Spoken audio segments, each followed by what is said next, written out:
ప్రార్థన చేసుకుందాం. ప్రేమ నమ్మకం కలిగిన మా పరలోకపు తండ్రి, మమ్మల్ని ప్రేమించి మీరు ఇచ్చిన ఈ దినాన్ని బట్టి వందనాలు. దిన ఆశీర్వాదం కుమ్మరించి ఉదయం నుండి ఈ సాయంకాల సమయం వరకు నీ కృప కింద మమ్మల్ని భద్రపరిచి మా జీవితాల్లో మా కంటికి కనపడని మేలు అనేకమైన చేసుకుంటూ వస్తున్నావు. దరిద్రం దౌర్భాగ్యమైన మమ్మల్ని నీ ప్రియకుమారుడైన యేసుక్రీస్తు వారి బలియాగం ద్వారా మమ్మల్ని మీ బిడ్డలుగా చేసుకుని నాటి నుండి నేటి వరకు మా జీవితంలో మేలులు చేసుకుని దినాన్ని సన్నిధిలో చేరి నీ మాటలు వినే ధన్యత మాకు ఇచ్చినందుకు వందనాలు. కొద్ది నిమిషాలు వాక్యపు వెలుగులో మమ్మల్ని నడిపించండి, నీ ఆత్మచేత ముద్రించండి. యేసుక్రీస్తు వారి నామమును బట్టి వేడుకుంటున్నాము తండ్రి, ఆమేన్. చేరి వచ్చిన వారి అందరికీ కూడా ప్రభు అయినటువంటి యేసుక్రీస్తు వారి నామములో నా శుభవందనాలు తెలియజేస్తున్నాను. మరి ఈ రోజున మనం ఒక గొప్ప విషయాన్ని మనం ధ్యానం చేస్తున్నాం కనుక ఇశ్రాయేలీయులకు రాజు లేని సమయం అది. ఆ రాజు లేనప్పుడు దేవుడు కొంతమందిని న్యాయాధిపతులుగా నియమించాడు. న్యాయాధిపతులుగా నియమించిన దినాల్లో న్యాయాధిపతులుగా మరి ఇశ్రాయేలును పరిపాలించడానికి, ఇశ్రాయేలును నడిపించడానికి, ఇశ్రాయేలీల యుద్ధాల్లో వారికి తోడుగా ఉండటానికి దేవుడు అనేక మందిని ఏర్పాటు చేశాడు. కనుక వాళ్ళ న్యాయాధిపతులు పరిపాలించారు. మరి వాళ్ళ పరిపాలన ఎటువంటిది అయి ఉన్నదంటే అటువంటి పరిపాలన చాలా భయంకరమైనటువంటి పరిపాలన అయి ఉన్నది. కనుక ఆ యొక్క న్యాయాధిపతుల పరిపాలన సమయంలో యూదా బెత్లెహేము అనే మరి ఒక పట్టణంలో, ఆ యూదయ బెత్లెహేము పట్టణంలో ఎలిమెలకు నయోమి అనే ఒక కుటుంబం ఉంది. ఎలిమెలకు అనగా దేవుడే రాజు అని అర్థం, నయోమి అనగా మాధుర్యం అని అర్థం. ఆ కుటుంబానికి వారికి 2 కుమారులు ఉన్నారు, మల్లిహోను, కిల్యోను. మల్లిహోను అనగా వ్యాధి రోగి అని అర్థం, కిల్యోను అనగా కృషించుట అని అర్థం. వారు మంచి పేర్లు పెట్టుకున్నారు. తన కొడుకులకి మాత్రం సరైనటువంటి పేర్లు లేవు, సరైనటువంటి పెంపకం లేదు, సరైనటువంటి మరి బిడ్డల్ని క్రమశిక్షణ చేయలేదు. కనుక మరి ఆ బెత్లెహేము అనగానే మనకు అందరికీ తెలిసింది ఏమిటంటే, బెత్లెహేము అంటే రొట్టెల ఇల్లు. రొట్టెల ఇల్లు అంటే సమృద్ధి సమాధానం కలిగినది బెత్లెహేము పట్టణం. బెత్లెహేము పట్టణము దావీదు పురము తర్వాత ఆ బెత్లెహేము మరి రొట్టెల ఇల్లుగా పొందింది. ఆ రోజుల్లో ఈ యొక్క ఎలిమెలకు మరి నయోముల కుటుంబము చాలా కష్టాలు పడ్డారు. ఎందుకంటే ఆ యొక్క మరి ఆ ఇశ్రాయేలీలకి గొప్ప కరువు వచ్చింది ఆ రోజుల్లో. ఆ యూదయ బెత్లెహేము ఆ యెరూషలేము ప్రాంతంలో గొప్ప కరువు వచ్చింది. ఆ కరువు రావడానికి కారణం ఏమిటంటే వాళ్ళ దేవుని పట్ల చూపినటువంటి అవిధేయత, దేవుని పట్ల చూపినటువంటి మరి దౌర్జన్యాలు, తిరుగుబాటుతనము, ఎదురు తిరుగుట, మరి విగ్రహారాధన, వాళ్ళ ఇష్టానుసారంగా జీవించటం, మరి ఇటువంటి వాటి ద్వారా దేవుని కోపం వచ్చి అక్కడ ఆ ప్రాంతానికి కరువు ప్రాప్తించింది. కరువు దేవుడిచ్చాడు. ఆ కరువు దినాలు రావటానికి మెయిన్ కారణం న్యాయాధిపతులు 21-25లో రాజు లేడు, ఇష్టానుసారంగా ప్రవర్తించుకుంటారు. రాజు లేకపోతే, ఇంటి యజమాని లేకపోతే ఇల్లు చెదిరిపోయినట్టు ఆ ఇశ్రాయేలు సామ్రాజ్యానికి రాజు లేని పరిస్థితి. ఎలాగంటే వాళ్ళు ఇష్టానుసారంగా జీవించడం మొదలు పెట్టారు. ఎవరి ఇష్టం వాళ్ళదే, ఎవరి పరిస్థితి అదే అనే పరిస్థితులు అయిపోయినాయి. అంతేకాకుండా వాళ్ళు ఎంత దౌర్భాగ్యపు పరిస్థితిలో ఉన్నారంటే 2వ అధ్యాయము 11వ వచనంలో చూడండి.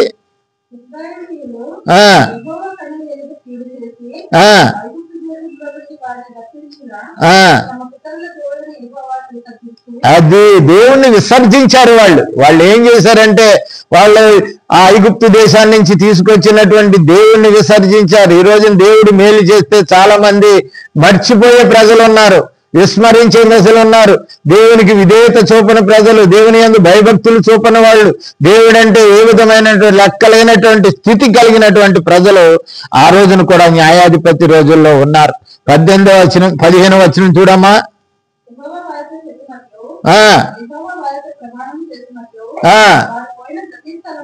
ఆ ఆ అది దేవుడే శత్రువు అయిపోయినాడు, ఇంకెవడుంటాడండి భూమి మీద? శత్రువు అయితే మరి దేవుడు సాయం చేస్తాడు. దేవుడినే శత్రువుగా చేసుకున్నారు ఆనాళ్ళు ఇశ్రాయేలీలు అందరూ, దేవుడిని విరోధిగా చేసుకున్నారు. వాళ్ళ మీద ఏ విధమైన కనికరమ చూపుకోకుండా దేవుడే శత్రువై వాళ్ళకి అనేక కష్టాలు, శ్రమలు, బాధలు, కరువులు, సమస్తాలు దాపించాయి. మరి అటువంటి పరిస్థితుల్లో మరి ఆ ఇశ్రాయేలు రాజ్యం ఉన్నప్పుడు, ఆ ఇశ్రాయేలు ప్రజలు ఉన్నప్పుడు ఆ ఎలీమెలెకు ఆ యొక్క నయోమి కుటుంబము ఆలోచించింది, ఇక్కడ ఇన్ని కష్టాలు ఉన్నాయి, ఇన్ని బాధలు ఉన్నాయి, కరువులు ఉన్నాయి, ఇన్ని శ్రమలు ఉన్నాయి, ఇన్ని శోధనలు ఉన్నాయి, వీటన్నిటి నుండి విముక్తి మేము పొందాలి అని అంటే, వీటన్నిటి నుండి మేము విముక్తి పొందాలి అని అంటే మరి మనం ఎక్కడికన్నా దూరంగా పోయి వలసపోయి బ్రతకాలని ఒక నిర్ణయానికి వాళ్ళు వచ్చారు. చాలా మంది మరి నిర్ణయానికి వస్తారు కనుక మరి ఏ కుటుంబానికైనా కుటుంబం కట్టాలి అని అంటే, ఏ కుటుంబానికైనా ముందుగా కావాల్సింది ఏంటంటే మరి యజమానిరాలు భార్య నిర్ణయం ఉంటుంది. ఆ కుటుంబ యజమానురాలు, గృహ నిర్వాహకురాళ్ళు ఎవరుంటారంటే భార్య.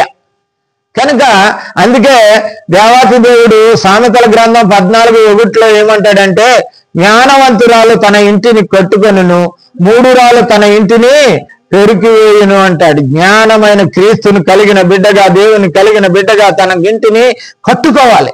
తన భర్త చెప్పొచ్చు, మనం ఇక్కడ బతకలేము, బయట దేశం వెళ్ళిపోదాన్నాడు, అక్కడ బాగుంటుంది, మోయాబులో బాగుంటుంది, మోయాబులో తిండి ఉంది, మోయాబులో సమృద్ధి ఉంది, మోయాబులో కంచి సోకున్నది అని చెప్పి లోకంలోనికి వెళ్ళిపోయే ప్రజలు ఎంతో మంది ఉన్నారు. దేవుణ్ణి విడిచి, దేవుణ్ణి విసర్జించి, దేవుడు కాకుండా దేవునికి దూరమై, దేవుడు చేసిన మేలుని విడిచి దేవుని మరి సన్నిధి నుండి వెళ్ళిపోయిన వాళ్ళు ఎంతో నష్టపోయిన వాళ్ళు ఉన్నారు. కనుక ఈ ఎలీమెలెకు నయోమి కుటుంబం కూడా దానికి సహకరించింది నయోమి చేసిన తప్పు ఎక్కువగా ఇక్కడ కనబడుతుంది. తను దేవుణ్ణి భయభక్తులు కలిగిన స్త్రీగా ఉండవలసిన ఆమె మరి మూఢురాలుగా తన ఇంటిని మరి పెరిగి వేసుకోవడానికి ఆమె స్వబుద్ధిని ఆధారం చేసుకున్నది, తన స్వనీతిని ఆధారం చేసుకున్నది. ఆమెలో అవిధేయత పెరిగిపోయింది. సామెతల గ్రంథం 31:30 ఒక మాట ఉంటది,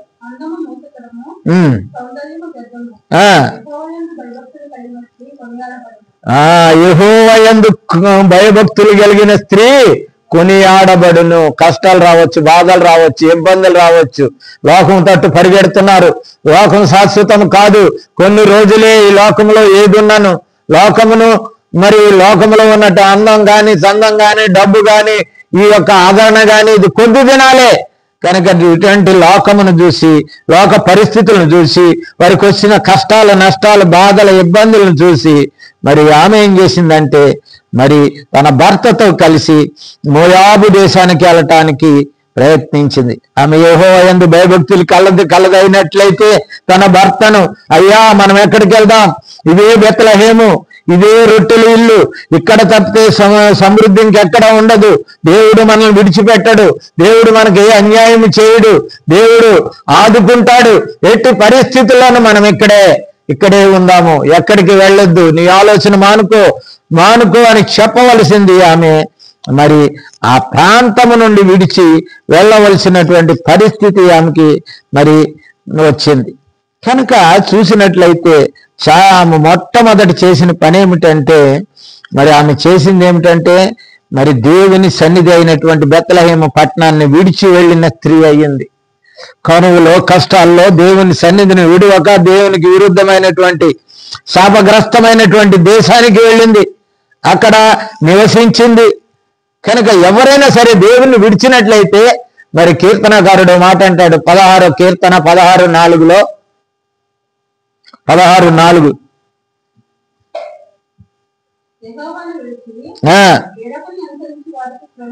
శ్రమలు విస్తరించును.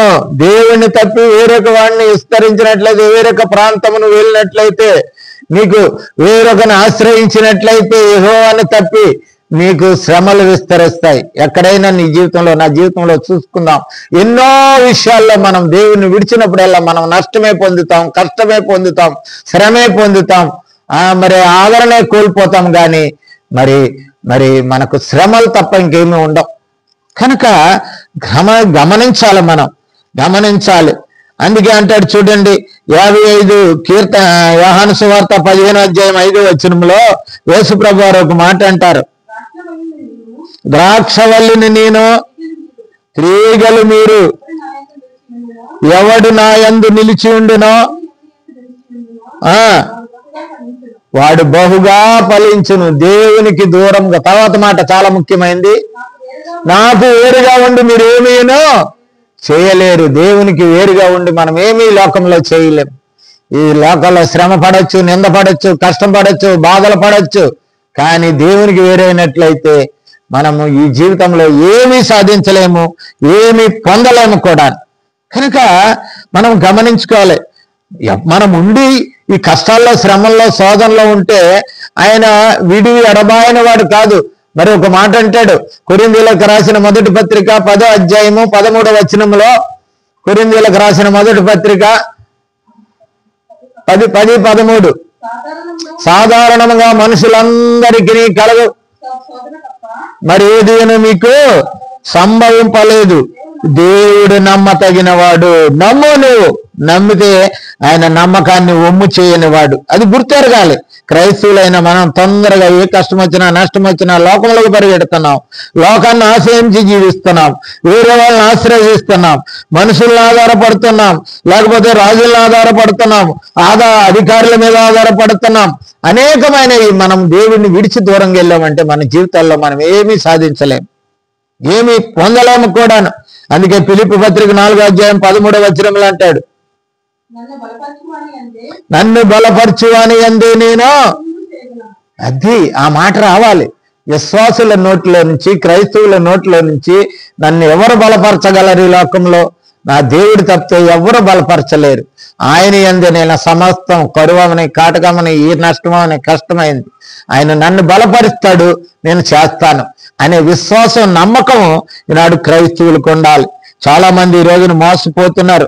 అందుకే జ్ఞాని అయిన సొలొమోను సామెతల గ్రంథం 3వ అధ్యాయం 5-6 కూడా ఒక మాట అంటాడు, నీవు నీ స్వబుద్ధిని ఆధారము చేసుకొనక. అది కనుక స్వబుద్ధి, సొంత ఆలోచనలు, సొంత తలంపులు తమకు కలిగిందంటే వెంటనే దాన్ని ఫాలో అయిపోతున్నారు.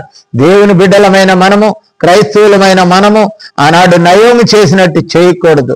స్వబుద్ధిని ఆధారం చేసుకున్నారు వాళ్ళు. ఇక్కడ కష్టం వచ్చింది కదా, ఇంకో దిక్కు గెలిపోయినట్టే, కష్టం వెళ్ళిపోతుందేమో అనుకున్నారు, ఇంకో దిక్కు వెళ్తే సుఖంగా ఉండొచ్చేమో అనుకున్నారు. దేవుని పట్టణాన్ని విడిచారు, దేవుని సన్నిధిని విడిచారు, దేవుని సహవాసాన్ని విడిచారు, అన్య ప్రాంతానికి వెళ్ళారు, ఒక విగ్రహారాధన ప్రాంతానికి వెళ్ళారు, ఒక దేవునికి శాపగ్రస్తమైన ప్రదేశంలో నివసించాలని నిర్ణయించుకున్నారు వాళ్ళు. 6వ వచనంలో చూడండి, సామెతలు 3:6, నీ ప్రవర్తన అంతటి యందు ఆయన అధికారమునకు ఒప్పుకోవాలి. ఎప్పుడైనా సరే ఆయన అధికారం కష్టంగానో, నష్టంగానో, బాధగానో ఉన్నప్పటికీ ఆయనే ఆదరిస్తాడు, ఆయనే ఓదారుస్తాడు, ఆయనే నడిపిస్తాడు, ఆయనే మేలు చేస్తాడు. దానికి ఒప్పుకోవాలి. అది క్రైస్తవుని యొక్క లక్షణం. కానీ ఎటు గాలిస్తే అటు, ఎటు ఆలోచిస్తే అటు వెళ్ళిపోయినట్లయితే ఏమీ పొందలేం. అందుకే కీర్తనకారుడు 78:7-8 కూడా ఒక మాట అంటాడు,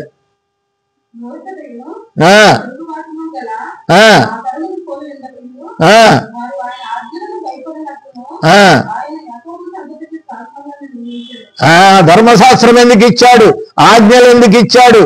తన పిల్లలకు చెప్పాలని, సరి చేసుకోవాలని, కుటుంబాన్ని సరి చేసుకోవాలని ఒక నిబంధన ఏర్పాటు చేసుకున్నాడు. పాత నిబంధనలో ఒక ధర్మశాస్త్రాన్ని ఏర్పాటు చేసుకున్నాడు. అటు అబ్రహాముతో నిబంధన ఏర్పాటు చేసుకున్నాడు, నోవాహుతో నిబంధన ఏర్పాటు చేసుకున్నాడు, యాకోబుతో నిబంధన ఏర్పాటు చేసుకున్నాడు, అబ్రహాముతో నిబంధన ఏర్పాటు చేసుకున్నాడు, ఇశ్రాయేలీలకు కూడా నిబంధన ఇచ్చాడు. దాన్ని బారా అంటారు. అంతే, ధర్మశాస్త్రము, పంచకాండాలన్నిటినీ కూడా మరి ఆయన నిబంధనలే. ఆ నిబంధన విడిచిన వాడు మరి నష్ట పొందవలసిందే గాని వాడు ఏమి మేలు పొందలేడు. అటువంటి నిబంధన ఇశ్రాయేలుకు ఉంది. కనుక మనం చూసుకున్నట్లయితే శారాను చూసినట్లయితే ఆమె ఎంత కష్టం వచ్చినా, నష్టం వచ్చినా, దానికి ఆపదలు వచ్చినప్పుడు తన మరి పరిస్థితి చూసుకున్నట్లయితే పేతురు రాసిన మొదటి పత్రిక 3వ అధ్యాయం 5వ వచనంలో 3:5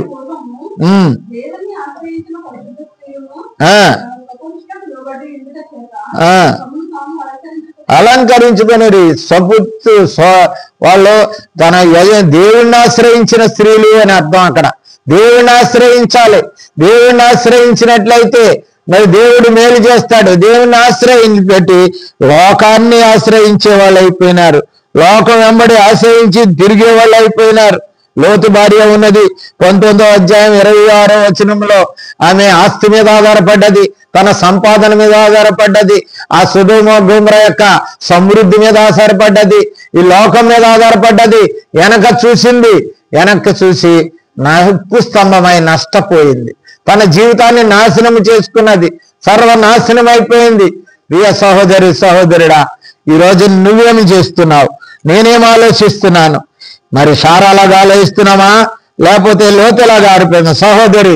కుటుంబాన్ని కట్టుకోవలసిన స్త్రీ నయోమి ఒక గొప్ప మరి మాధుర్యమైనది, దేవునికి మాధుర్యమైన స్త్రీ మన జీవితాన్ని మారాగా చేసుకునే పరిస్థితికి వచ్చేసింది. మారా అనగా చేదు, మారా అనగా చేదు జీవితాన్ని కొని తెచ్చుకున్నది, చేదు పరిస్థితులు కొని తెచ్చుకున్నది. తన జీవితంలో మాధుర్యాన్ని కోల్పోయింది. ఆమె ఒక చేదు జీవిత అనుభవాల్లోనికి వెళ్ళిపోయింది. తన జీవితంలో అంత గొప్ప మరి పరిస్థితిని ఆమె తెచ్చుకున్నది. కనుక గమనిందాం మనం. ఇక్కడ మొట్టమొదటిది ఆమె చేసిన తప్పు ఏమిటంటే, తను దేవుని సన్నిధి నుంచి పెట్టిన స్త్రీ. ప్రియ సహోదరి సహోదరుడా, నువ్వు మరీ ముఖ్యంగా ఇల్లు కట్టవలసిన నీవు గుర్తించుకో. మరి మనుషుల మాటలు, ప్రజల మాటలు, అధికారుల మాటలు, పక్కోళ్ళ మాటలు, లేకపోతే లోకాసులతో పరిగెత్తినట్లయితే నీ జీవితంలో నువ్వేమీనో సంపాదించలేవు, ఏమీనో నువ్వు ఆదరణ పొందలేవు, ఏది కూడా నీ జీవితంలో పెంచలేదు. రెండవది ఆమె చేసింది ఏంటంటే, అన్యజనులతోనూ విగ్రహ ఆరాధకులతోనూ వియ్యమందుకుంది. ఆమె వెళ్ళింది, మోయాబు దేశం వెళ్ళింది. అయ్యో, కొద్ది దినాలే మేము మోయాబు దేశంలో ఉంటాం, మోయాబు తర్వాత మా దేశం మేము వెళ్ళిపోతాం, ఏదో కరువు వచ్చిందని వచ్చామనుకోకుండా అక్కడ వాళ్ళతో సహవాసము పంచుకున్నది. మిలితమ జనాంగం అయిపోయినారు. వాళ్ళు దేవుని ఎరగని ప్రజల మధ్యన ఆమె జీవిస్తూ దేవుని ఎరగని మరి కుటుంబముగా ఈమె జీవిస్తుంది. అందుకు ప్రతిఫలముగా ఆమె పొందినది ఏమిటంటే, నిర్గమకాండంలో ఒక మంచి మాట ఉంటుందండి, 34:12లో, నువ్వు ఎక్కడికి వెళ్ళుచున్నావో వాళ్ళతో ఏం చేసుకోకూడదండి, నిబంధన చేసుకోకూడదు. వాళ్ళ దాంట్లో పాలు పంపులు పొందకూడదు, వాళ్ళ విషయాల్లో పాలు పంపులు పొందకూడదు. వాళ్ళ దాంట్లో పాలు పంపులు పొందినట్లయితే నీవు తప్పుకోకుండా అది నీ జీవితానికి ఉరిగా మారుతుంది, నీ జీవితానికి ఉరిగా తయారవుతుంది అది. కనుక ఆ రోజు నయోమి చేసిన పని అదే. అక్కడికి వెళ్ళి వాళ్ళతో కొద్ది దినాలు బతికి రావాలి అనే ఆలోచన లేదు, కొద్ది దినాలు ఇక్కడ జీవించి వచ్చేస్తాననే ఆలోచన ఆమెకి లేదు. వెంటనే అక్కడ స్థిరపడిపోయింది, వాళ్ళతో వియ్యమనుకున్నది. తన కుమారులకి ఇరువురికి కూడా అక్కడ అన్య స్త్రీలను పెళ్లి చేసింది. ఎంత పాతుకుపోయింది. లోకంలో చాలా మంది పాతుకుపోతారు, వెళ్తారు, ఒకసారి చూద్దామని వెళ్తారు, లోకము రుచి దొరుకుతుంది, లోకంలో ఉన్న ఆశలు, లోకంలో ఉన్న పద్ధతులు, లోకంలో ఉన్న స్థితులు ఎరిగి మరి ఆ లోకానికి అంట కట్టుకుపోతారు, ఆ లోకంలో స్థిరపరచబడిపోతారు, ఆ లోకానికి వియ్యం అందుకుంటారు. వాళ్ళు వియ్యం ఇచ్చినటువంటి పరిస్థితులు వాళ్ళు ఏర్పాటు చేసుకుంటారు. కనుక నయోమి అదే చేసింది. నయోమి ఉరిగా తెచ్చుకున్నది తన జీవితాన్ని, ఒక మాధుర్యమైన జీవితాన్ని మారాగా అనుభవించే పరిస్థితి వచ్చేసింది, లోకాన్ని ఆశించింది. ఆనాడే ద్వితీయోపదేశ కాండంలో ఒక మాట అంటాడు, 7వ అధ్యాయం 3వ వచనం, ద్వితీయోపదేశ కాండం 7:3,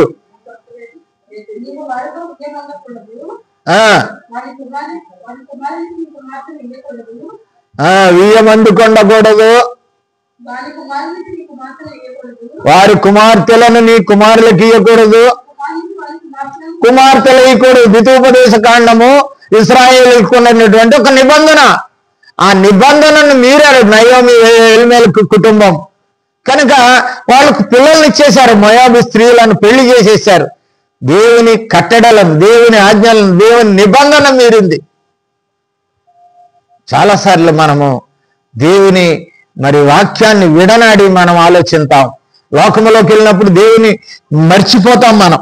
అటువంటిదే మరి ఈ యొక్క నయోమి చేసినటువంటి పని. కనుక ఆమె మరి ఆ లోకంలోకి వెళ్ళిపోయి వాళ్ళ కుమారులకి ఇరువురికి 2 కుమార్తెలను చేసింది. మొదటి దాని పేరు ఓర్ప. ఓర్ప అంటే యవనస్తురాలు అని అర్థం. మరి రెండవ దాని పేరు ఏంటంటే రూతు. రూతు అనగా సౌందర్యం. ఆ 2 కుమార్తెలను, ఆ 2 కోడల్ని తన కుమారులకి ఇరువురికి పెండ్లి చేసింది. పెండ్లి చేసినప్పటికీ మరి ఆమె లోకంలో మునిగిపోయింది. లోకమును ఎప్పుడు మనం ప్రేమిస్తామో అది దేవునికి ఇష్టం ఉండదు. యోహాను రాసిన మొదటి పత్రిక 2వ అధ్యాయము 15వ వచనంలో చూసుకున్నట్లయితే, లోకమునైనను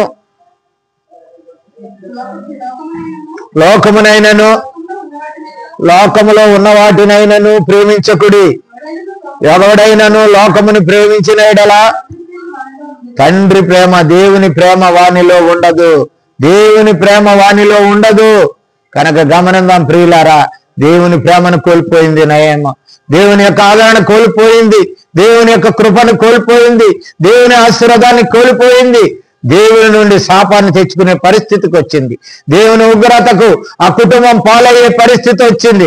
మాధుర్యమైన జీవితము, దేవుడే రాజు అనుకున్నటువంటి తన భర్త జీవితము ఒక భయంకరమైనటువంటి పరిస్థితులకి మరి వెళ్ళవలసి వచ్చింది. కనుక గమనిద్దాం ప్రియులారా, మరి ఒక్కసారి చూసినట్లయితే ఆమె జీవితంలో సమస్తమును 17వ వచనం చూడండి. కొరింథీయులకు యోహాను రాసిన మొదటి పత్రిక 2వ అధ్యాయం 17వ వచనం. లోకమును దాని ఆశయం గతించిపోవును గాని నీ ఎలిమెలికి ఆశ, మరి అట్లాగే మరి నయోమి ఆశ గతించిపోయింది. వాళ్ళ ఆశ ఏది పడ్డారో, ఏ ఆశ కొరకు అక్కడికి వెళ్ళారో అది గడిచించిపోయింది. దేవుని చిత్తము, దేవుని ఉగ్రత కొరకు వారు నాశనం అయిపోయినారు. వారు తమ జీవితాల్ని పాడు చేసుకున్నారు. చేదైన జీవితాన్ని వారు వెళ్ళగొక్కున్నారు. గమనిందాం, మన జీవితంలో అటువంటి స్థితి ఉన్నట్లయితే ఇప్పుడే మనం సరి చేసుకుందాం. చూడండి, ఆ మాటను చూసినట్టే అక్కడికి వెళ్ళిన తర్వాత ఆమె భర్తను కోల్పోయి ఎదవరాలుగా మారిపోయింది. తన భర్తను కోల్పోయింది. మరి భర్తను కోల్పోవడమే కాకుండా రెండవదిగా చూసినట్లయితే మరి ఆమె తన 2 కొడుకులను కూడా కోల్పోయి నిరాశురాలైపోయింది. చాలా మంది లోకంలోకి వెళ్తారు కానీ లోకంలో అంటించుకుంటారు. సాధారణంగా నేను చెప్పేది ఏమిటంటే, లోకంలో మనం ఉండొచ్చు కానీ లోకం మనలో ఉండకూడదు. చాలా మంది జీవితాల్లో మరి లోకాన్నే వాళ్ళ జీవితంలోనికి తెచ్చేసుకుంటారు. కుమ్మరి పురుగు చూడండి, మట్టిలో ఉంటుంది, భయంకరమైన మట్టిలో జీవిస్తుంది. అది మట్టిలో వెళ్ళినప్పటికీ దాని జీవితానికి మట్టి అంటుకోదండి. కుమ్మరి పురుగు అని చాలా మంది చూస్తుంటారు. అది ఏమాత్రమును మట్టిలో జీవిస్తున్నప్పటికీ దాని జీవితంలో మట్టి అంటుకోదు. తామర పుష్పము ఒక బురదలో మొలుస్తుంది. అది బురదను అంటించుకోదు, బురద దాని మీద నిలవదు, ఎప్పుడు కూడా ఫ్రెష్గా ఉంటుంది. అది మరి క్రైస్తవుడు ఎందుకు లోకంలోకి వెళ్ళి లోకమును అంటించుకుని, లోకము వీడిలోనికి తెచ్చుకుని, వీడి జీవితాల్లోనికి క్రైస్తవులు తెచ్చుకుని ఈ రోజున పాడైపోతున్నారు. లోక స్థితులు మనకి ఏమాత్రమును మేలు కాదు. లోకము ఏమాత్రము మనకి మేలు చేయదు. కనుక లోక విషయాలు మనం ఆలోచించుకోవాలి, లోక పరిస్థితులు మనం ఆలోచించుకోవాలి. నయోమి చేసిన మొట్టమొదటి తప్పదే. ఆమె లోకములో కలిసిపోయింది. అక్కడ వారితో ఉయ్యమందుకుంది, వారితో సాంగత్యము సహవాసం చేసింది. వాళ్ళ కుమార్తెలకు వివాహం చేసింది. వాళ్ళు మళ్ళీ ఆ 2 కుమారులను కూడా కోల్పోయింది. ఆమె 2 కుమారులను కూడా కోల్పోయి నిరాశురాలైంది. ఎదవరాలుగా తనకున్నటువంటి సమస్తమైన ఆశీర్వాదాలు పోగొట్టుకుంది, సమస్తమైనటువంటి స్థితిని పోగొట్టుకుంది ఆమె. కనుక మరి ప్రియులారా, ఆలోచిద్దాం మనం. ఈ రోజున రెండవదిగా అన్యజనులతో విగ్రహారాధనలతో ఉయ్యమందుకుంది, అక్కడ నివాసం ఏర్పాటు చేసుకుంది. సమస్తమును నష్టపోయి ఆమె మారాగా మార్చబడ్డది. తన జీవితాన్ని ఒక సేదుగా, ఒక గొడ్డు జీవితంగా, ఒక భయంకరమైనటువంటి ఆదరణ లేని నిస్సహాయ స్థితిలో, ఏమి చేయలేని పరిస్థితిలో తను ఆలోచించేటప్పటికి దేవుని గురించి ఒక మాట విన్నది. అప్పుడే విన్నది, బెత్లెహేములో దేవుడు మరలా సమృద్ధి ఇచ్చాడని విన్నది. బెత్లెహేములో ఆహారం దేవుడు ప్రజలకు ఇస్తున్నాడని విన్నది. వెంటనే తన మనసును మార్చుకున్నది, తన పరిస్థితిని మార్చుకున్నది. లోకము నుండి ఆమె బయటికి రావాలి అనుకున్నది. కనుక తన కోడళ్ళకి తన కుటుంబానికి అంతటికి ఒక మంచి మాట రూతు గ్రంథంలో చూడండి. రూతు గ్రంథము 1వ అధ్యాయము 6వ వచనము నుండి 6వ వచనం మొట్టమొదటి చదువుకుందాం.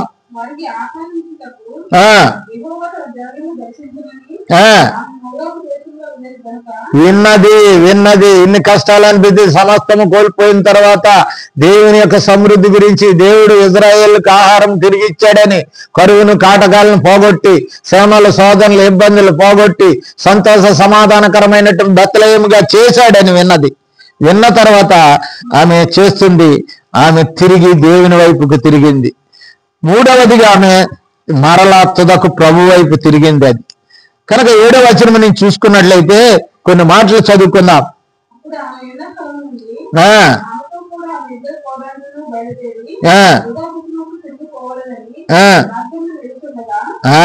అందరూ కలిసి బయలుదేరారు మళ్ళీ బెత్లెహేముకి. అక్కడ ఆహారం దొరుకుతుంది, వెళ్ళిపోదాం అంటే అత్త, 2 కోడళ్ళు వాళ్ళు కలిసి బయలుదేరారు. బయలుదేరిన వెంటనే వాళ్ళ కోడలు కూడా బయలుదేరి ఏడ్చుకుంటా వస్తున్నారు. తన కన్నవారు ఆ యొక్క మోయాబు దేశంలో ఉన్న వారిని ఓర్ప, మరి అట్లాగే రూతు కూడా విడిచిపెట్టి వచ్చేటప్పుడు, ఎవరైనా తన వాళ్ళను విడిచిపెట్టుకున్నప్పుడు ఏడుస్తారు. ఆ ఏడుపుతో వస్తున్నప్పుడు ఆమెకి ఒక ఆలోచన వచ్చింది. చదువమ్మా.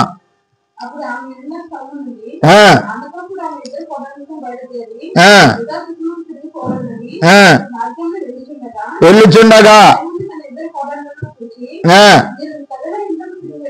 వద్దులే, నా దగ్గరికి రావద్దు, మీరు వెళ్ళిపోండి, మీరు ఇంకొకరిని పెళ్లి చేసుకుని సంతోషంగా ఉండండి, నా కడుపున మరొక గర్భఫలం పుట్టదు, మీకు నేను భర్తను ఇవ్వలేను, కనుక నా సుఖం నా దగ్గర లేదు, నేను అయిపోయింది, నా వృద్ధాప్యంలో ఉన్నానని వాళ్ళని ఓదార్చి వెళ్ళిపోమని చెప్తుంది. తర్వాత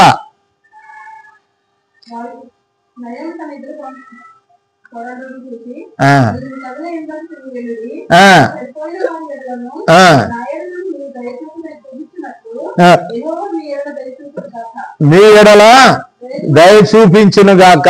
దేవుడు మీ మీద కూడా దయ చూపిస్తాడు. నాకు ఏ విధమైనటువంటి తిరిగి మనసు దేవుని తట్టిచ్చాడో అటువంటి మనసు ఇచ్చి మిమ్మల్ని ఆశీర్వదించుగాక అని కోడలను ఆశీర్వదిస్తుంది.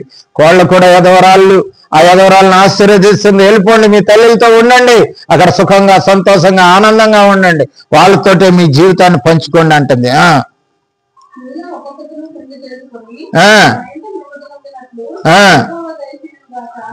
మరలా మీరు వివాహాలు చేసుకుని సంతోషంగా సమాధానంగా ఉండటానికి దేవుడు మీకు అటువంటి ధన్యత మీకు ఇచ్చుగా కానీ ఆశీర్వదిస్తుంది.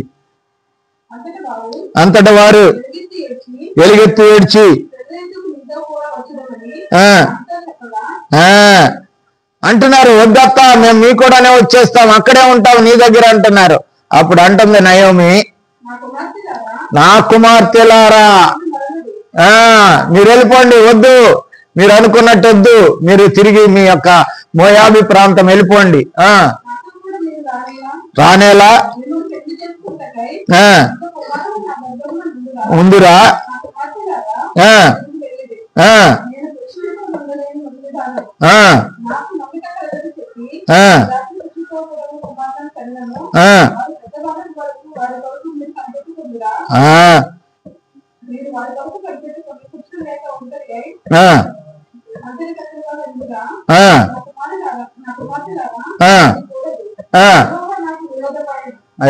యెహోవా నాకు విరోధి అని ఇక్కడ చెప్తుందండి.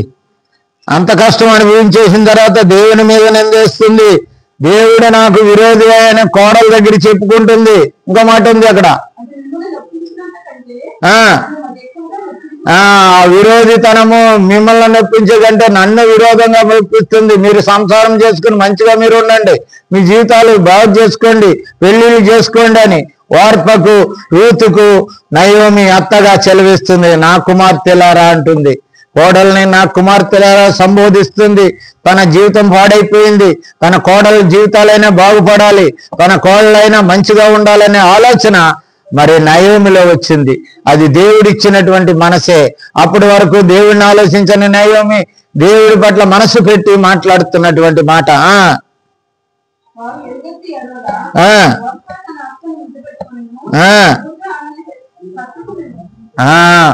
ఓర్ప తన ముద్దు పెట్టుకుని తిరిగి వెళ్ళిపోయింది. కనుక రూత్ అంటుంది, చదవమ్మా.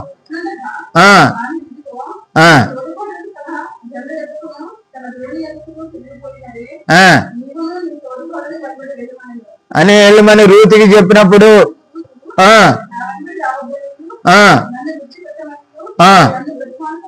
బతిమాలకు నానొద్దత్త, అలాంటి మాటల్ని నోటంటే రాకు, రానివ్వకంటుంది రూతు.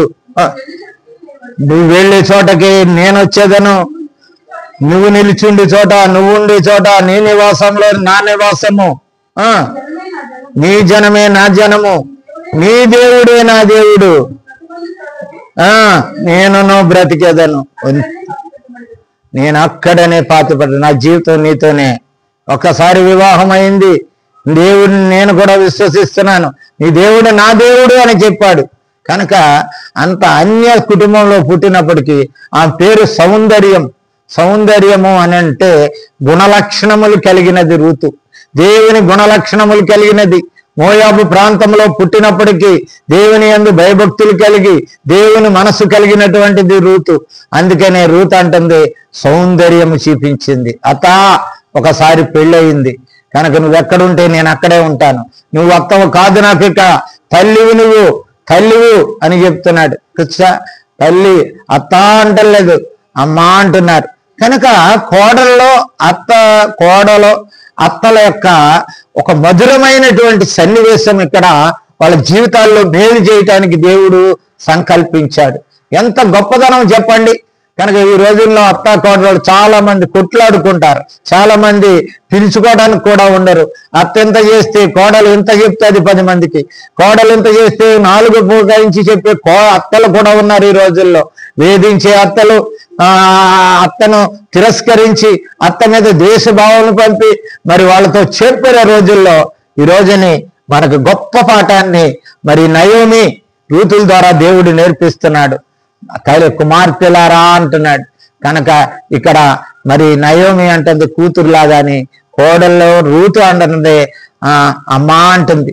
కనుక ఈ అన్యోన్య సహవాసం దేవుడు ఆశీర్వదించాడు. వాళ్ళని ఆశీర్వదించి వాళ్ళ మీద మనసు పెట్టాడు దేవుడు.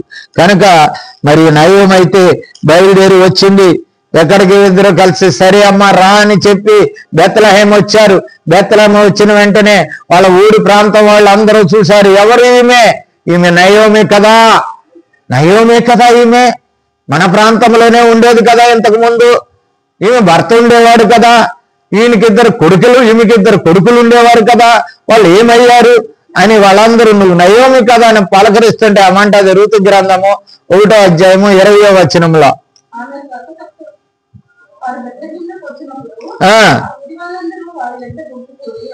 వచ్చి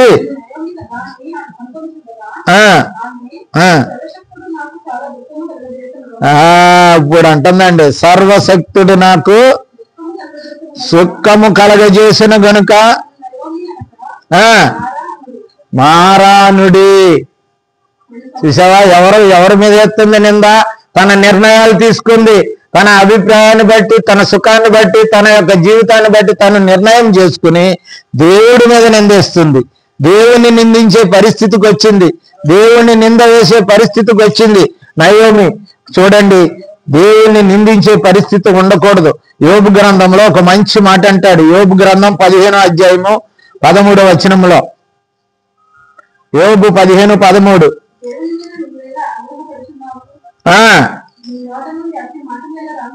అట్లాంటి మాటలు దేవుని మీద నిందేసే పరిస్థితి నువ్వు ఎందుకు రానిస్తున్నావు? కనుక నువ్వు దేవుని మీద నిందేస్తున్నావు. దేవుని మీద నిందేయటానికి లేదు. నీ ఇష్టానుసారంగా నీ మనసు ఇష్టం వచ్చినట్టు లోకాన్ని నశించి లోకంలోకి పరిగెత్తావు, లోకస్థితిని ఆలోచించుకున్న నాశనం అయిపోయినావు నువ్వు లోకంలో.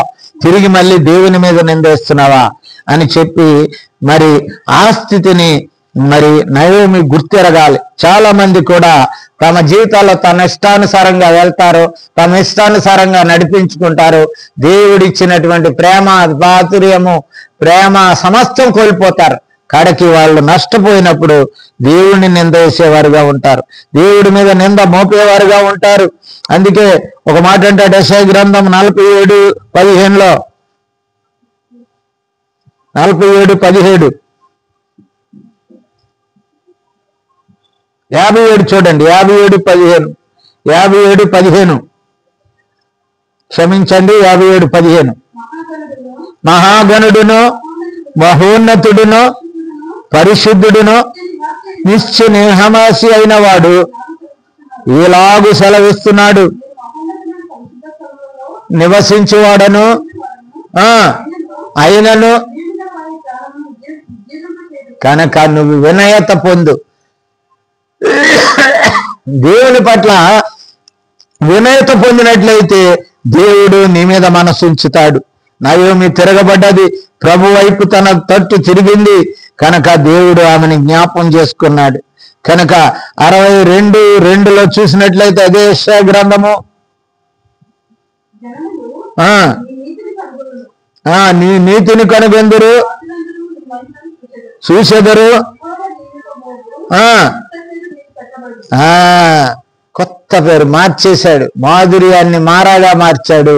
ఇప్పుడు మారాగా అయిన నీవు ఒక కొత్త పేరు ఇస్తాడు. ఆ కొత్త పేరు మనం కింద చెప్పుకుంటాం. ఆ కొత్త పేరు ఏంటంటే గొప్ప యోగ్యమైన కోడు. నువ్వు తప్పు తెలుసుకున్నది, తిరిగి వచ్చింది, బెత్లెహేములో జీవిస్తుంది, బెత్లెహేము పట్టణానికి తిరిగి వచ్చింది, తన కోడలతో మరి సంసారం చేస్తున్న ఆమెకు అంటున్నాడు దేవుడు, ఒక కొత్త పేరు నీకు ఇస్తానంటున్నాడు. నిరీక్షణ కలిగిన జీవితం కలిగి ఉండాలి. కష్టాలు రావచ్చు, బాధలు రావచ్చు, తిరిగి వచ్చిన ఆమెలో ఒక నిరీక్షణ కలిగి ఉంది. రోమపత్రిక 5:5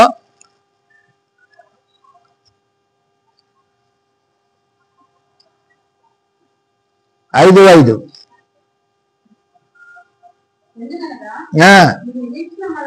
సిగ్గుపరచదు. తిరిగి వచ్చినంతరాన్ని సిగ్గుపడిపోతుందనే, తిరిగి వచ్చేసాను, నేను ఫెయిల్ అయిపోయాను, అక్కడ నా జీవితాన్ని అక్కడ ఫెయిల్ అయిపోయినాను, నేను నా జీవితంలో నేను సిగ్గుపడవలసి వచ్చిందని నన్ను నయోమి అనవద్దు, నేను మాధుర్యాన్ని కాదు, ఇప్పుడు నేను చేదునైపోయాను, మారా అని పిలండి అంటుంది. కానీ దేవుడు అంటున్నాడు, నువ్వు సిగ్గుపడవలసిన పని లేదు. ప్రతి వాడు తప్పు చేస్తాడు, తప్పు చేయనివాడు ఎవడం లేడు, నీతిమంతుడు ఒక్కడు లేడు. అందరూ దేవుడు చేసి అనుగ్రహించి మయనం పొందలేకపోతున్నారు. తెలిసి జీవితాన్ని సరి చేసుకుని నువ్వు సరైనటువంటి మారు మనసు పొంది తిరిగి దేవుని కాళ్ళ దగ్గరికి వచ్చినట్లయితే దేవుడు క్షమిస్తాడు, నిన్ను ఉన్నతమైన స్థానానికి తిరిగి నీ పాత జీవితానికి తీసుకెళ్తాడు. దేవుని విషయంలో నువ్వు సిగ్గుపడవలసిన దానివి కాదంటున్నాడు. రూతు మరి వాళ్ళ కోడల్లో ఇద్దరు కలిగిసినటువంటి ఆ నీతి ఆశించిన దేవుడు, ఆ నీతి ప్రకారం వాళ్ళు అన్యోన్య సహవాసం కలిగారు. వాళ్ళకి తిండి కష్టం వచ్చినప్పుడు మోయాబు పరక వేరుకోవటానికి బోయాజు పొలంలోకి వెళ్ళింది. మరి చెప్పింది, ఆ బోయాజు ఎవరో కాదు, మన సమీప బంధువు, మనకు యోగ్యుడు, నిన్ను ఆ యొక్క వివాహం నుంచి విడిపించగల సమర్థుడైన ఆయనే అని చెప్పింది నయోమి రూతుకి. వెంటనే ఆ పొలంలో ఏరుకుంటూ ఉన్నప్పుడు అత్త చెప్పిన మాట విన్నది, అత్త చెప్పిన మాట ప్రకారం జీవించింది, వెళ్ళింది, నయోమితో మరి సాంగత్యం ఏర్పాటు చేసుకున్నది. అతడు ఆ రోజుల్లో వివాహం కావాలంటే కొంత డబ్బు సంఘానికి కట్టి విడిపించుకుని ఆమె భార్యగా పొందే ఆనాటి ఆ యూదుల ఇశ్రాయేలీయుల యొక్క సాంప్రదాయానికి విడిపించదగినటువంటి యోగ్యుడు, మరి వాళ్ళకి సమీప బంధువు, అంటే వాళ్ళ కుటుంబానికి సమీప బంధువు అయినటువంటి బోయాజు గొప్ప ధనవంతుడు, గొప్ప భూమి గల ఆస్తిపరుడు. కనుక ఆయన పెండ్లి కాలేదు. వెంటనే మరి ఆ యొక్క రూతు ఆయన దగ్గరుండి ఆయనతో సాంగత్యం ఏర్పాటు చేసుకుని ఆయనతో మరి వివాహం చేసుకుని ఆయన ద్వారా మరి ఆమె మరి గొప్ప ధన్యత తిరిగి మరి అత్తకోళ్ళ యొక్క పరిస్థితి ద్వారా తిరిగి ఆ కుటుంబము మరి సిగిరించింది, తిరిగి దేవుని ద్వారా తిరిగి కట్టుకున్నది, సిగిరించింది ఆ కుటుంబం. బోయాజు ద్వారా మరి ఓబేదును కన్నది, ఓబేదు ద్వారా ఆమె దాది అయిపోయింది. ఆమె వంశము నిలబడ్డది. ఆమె ఇద్దరు కుమారులు నిలబెట్టలేదు కానీ బోయాజు ద్వారా తన వంశాన్ని నిలబెట్టుకున్నది. ఓబేదు ద్వారా మరి ఆమె యెషయాను కన్నది. యెషయా ద్వారా దావీదు ద్వారా యేసుక్రీస్తు పుట్టాడు. కనుక మనం జ్ఞాపకం చేసుకుందాం, మాధుర్యమైన జీవితాన్ని ఈ రోజుని చేరుకునే వాళ్ళు చాలా మంది ఉన్నారు. దేవుని నిర్లక్ష్యం చేసి, దేవుని మాటకు నిర్లక్ష్యం చేసి, ఓర్పు సహనము ఏమీ లేకుండా శ్రమలు వచ్చినా, కష్టాలు వచ్చినా, బాధలు వచ్చినా వాటి నుండి క్షణమాత్రం యొక్క సుఖం కోసం, క్షణమాత్రం యొక్క సంతోషం కోసము మరి దేవుణ్ణి విడిచి దూరంగా వెళ్ళిపోయి మరి సమస్తాన్ని కోల్పోయి యథవరాలుగా తయారయ్యి ఆదరణ కుమారులను పోగొట్టుకొని ఆదరణ లేకుండా మరి నిరాశురాలైనటువంటి నయోమిని మన ముందు దేవుడు ఎందుకు ఉంచుతున్నాడో తెలుసా? నువ్వు కూడా నేను కూడా ఒకసారి నేర్చుకోవాల్సిన పాఠం ఇది. మన జీవితాల్లో ఏ జీవితంలో నువ్వు జీవిస్తున్నావు, దేవునిలో ఉండగా నీకు కష్టం వచ్చినా నష్టం వచ్చినా దేవుని విడిచి వెళ్ళకూడదు.